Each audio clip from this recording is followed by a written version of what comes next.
My name is Rebecca Hayes, and I live in a small mountain town outside Durango, Colorado.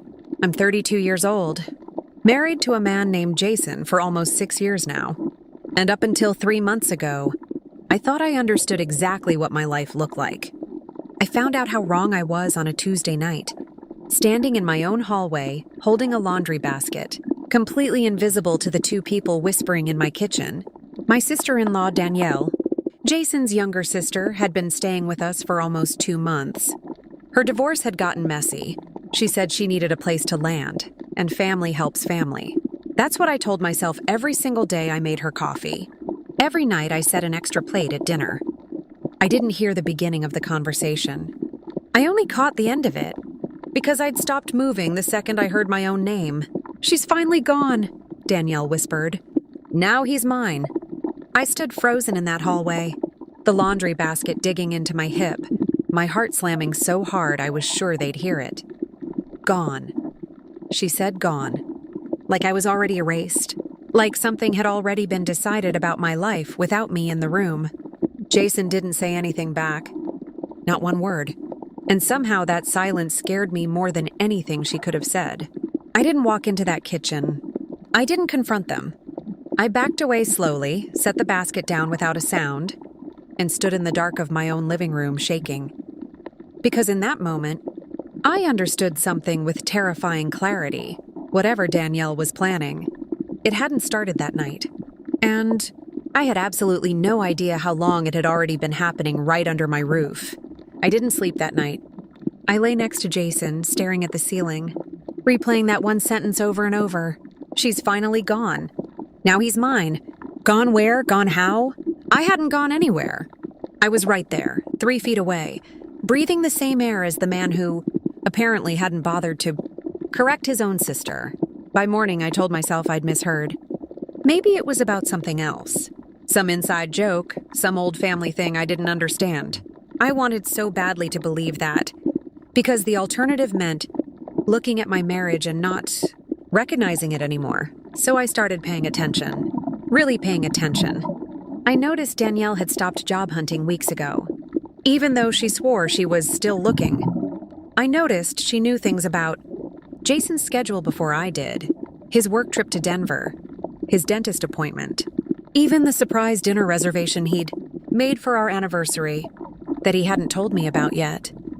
I noticed she'd started calling him Jay, a nickname I'd never once heard anyone use in 6 years of marriage. 3 days after the whisper, I found a text on the shared family tablet we kept in the kitchen drawer. It wasn't hidden. It wasn't deleted.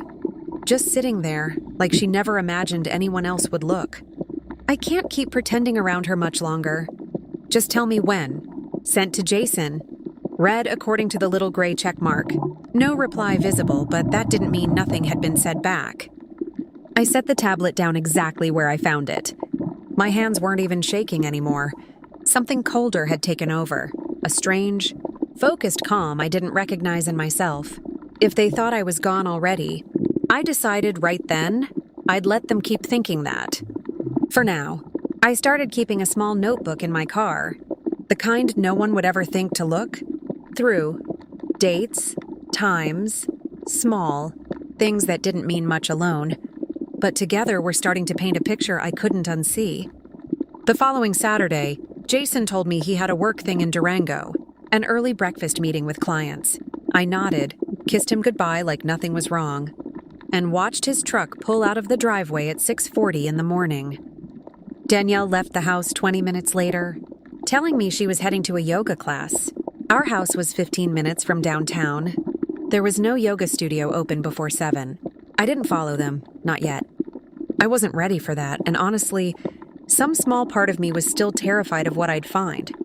Instead, I called my best friend, Marisol, someone I trusted completely, and told her everything, the whisper, the text, the lies stacking up like bricks.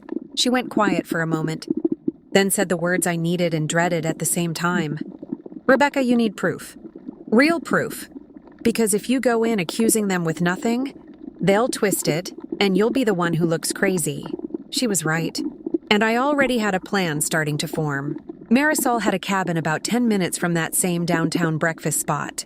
Jason claimed he'd be at. It overlooked the small diner strip on Main Street, the kind of place where everyone in town eventually passed through. The next Saturday, I told Jason I was driving to Marisol's for the weekend to clear my head. He barely looked up from his phone.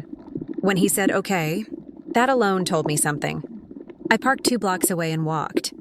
My hands were freezing, my breath fogging in the Colorado morning air, my heart pounding harder with every step toward that diner window. And there they were, Jason and Danielle sitting in a corner booth, heads bent close together over coffee. Not the posture of a brother catching up with his sister. His hand was resting over hers on the table. She was smiling at him the way I used to smile at him, back when I still believed every word out of his mouth. I stood across the street for almost 10 minutes, just watching, memorizing every detail. The way he laughed at something she said. The way neither of them once looked at their phones. Like the rest of the world didn't exist. I took 3 photos before my hands started shaking too badly to hold the camera steady. Then I turned around, got back in my car, and finally let myself cry. Not out of weakness, out of relief. Because now I finally had something no one could talk me out of believing. I didn't confront them that day. I drove home, cleaned myself up, and waited. 2 weeks, actually. Gathering more. Bank statements showing a hotel charge in Telluride the same weekend. Jason claimed he was hunting with his buddies. A florist receipt for flowers that never once showed up at our house. I called my Aunt Carol, a family law attorney back in Grand Junction, and told her everything. She helped me get my finances separated quietly, my name protected, before I ever said a word to either of them. Then I planned one last dinner. I told Jason I wanted to cook something special for his birthday. Invite the whole family, Danielle included. He seemed relieved, like maybe things were finally going back to normal. He had no idea normal was never coming back. That Friday night, the table was set, candles lit, his parents there. Danielle sitting right across from me, smiling like nothing in the world was wrong. I waited until dessert. Then I set my phone on the table, screen up, and played the voicemail Danielle had accidentally left on my phone 2 days earlier. Drunk dialing the wrong contact, laughing about how easy it had all been, how I never suspected a thing. The table went silent. Jason's mother's fork froze halfway to her mouth.